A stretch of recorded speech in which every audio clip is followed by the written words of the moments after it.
कभी ये सोचा है कि हमारे हाथ में जो स्मार्टफोन है वो सिर्फ एक मशीन से कहीं ज्यादा है? आइए आज हम उस हैरान कर देने वाले सफर को समझते हैं जिसमें रेत का एक मामूली सा कण एक जबरदस्त चिप में बदल जाता है।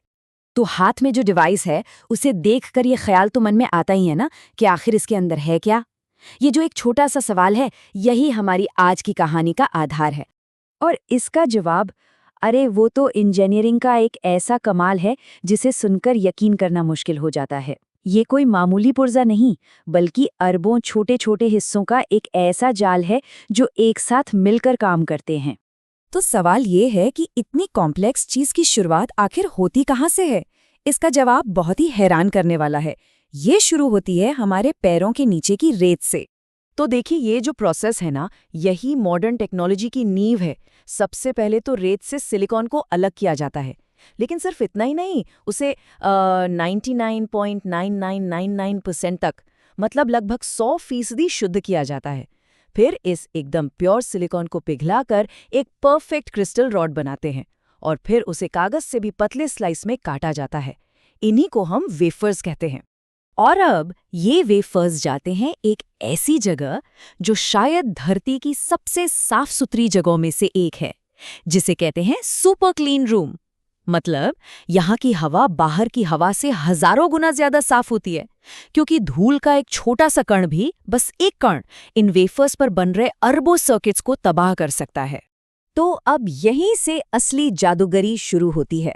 अब वक्त है इन खाली साफ सुथरे वेफर्स को एक पावरफुल दिमाग में बदलने का, और इसके लिए जो औजार इस्तेमाल होता है वो है रोशनी।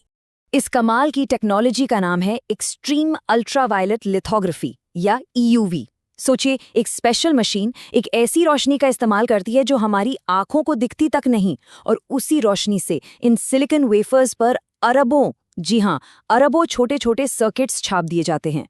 और बस इसी प्रोसेस से चिप का जो मेन दिमाग होता है, यानी CPU, GPU और RAM, वो तैयार हो जाता है। चिप डिजाइन में एक और जबरदस्त इनोवेशन है, बैक साइड पावर डिलीवरी। इसे ऐसे समझिए जैसे एक शहर में जानकारी ले जाने वाली सड़कें अलग हों और बिजली पहुंचाने वाली लाइनें अलग। बिल्कुल वैसे ही यहाँ डेटा ऊपर से आता है और पावर नीचे से दी जाती है, और नतीजा जाहिर है, चिप ज्यादा तेजी से काम करती है और गर्म भी कम होती है। और हाँ, जगह बचाने का भी एक बहुत ही स्मार्ट तरीका है, 3D स्टैकिंग। इसका सीधा सा मतलब है कि चिप्स को आसपास फैलाने की जगह एक के ऊपर एक रख दिया जाए।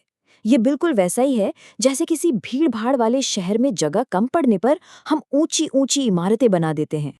तो चलिए, चिप की बनावट तो हमने समझ ली।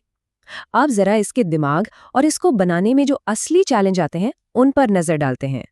इस चिप के अंदर एक न्यूरल इंजन भी है जो AI वाले सारे काम देखता है, जैसे तस्वीरों को और बेहतर बनाना या फिर आवाज को पहचानना। और हाँ, सेफ्टी के लिए है सिक्योर एन्क्लेव।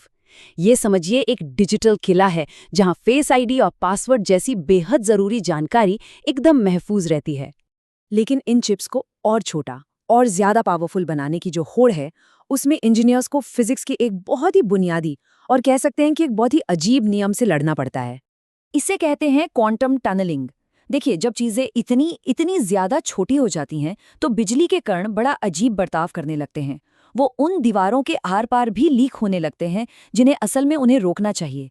मतलब जैसे कोई भूत दीवार के आर पार निकल जाए। इसे रोकना ही आज के दौर की सबसे बड़ी इंजीनियरिंग चुनौतियों में से एक है। तो इन सारी मुश्किलों को पार करने के बाद ही ये जो कॉम्प्लेक्स डिजाइन है ये अपने आखिरी पड़ाव तक पहुंचता है।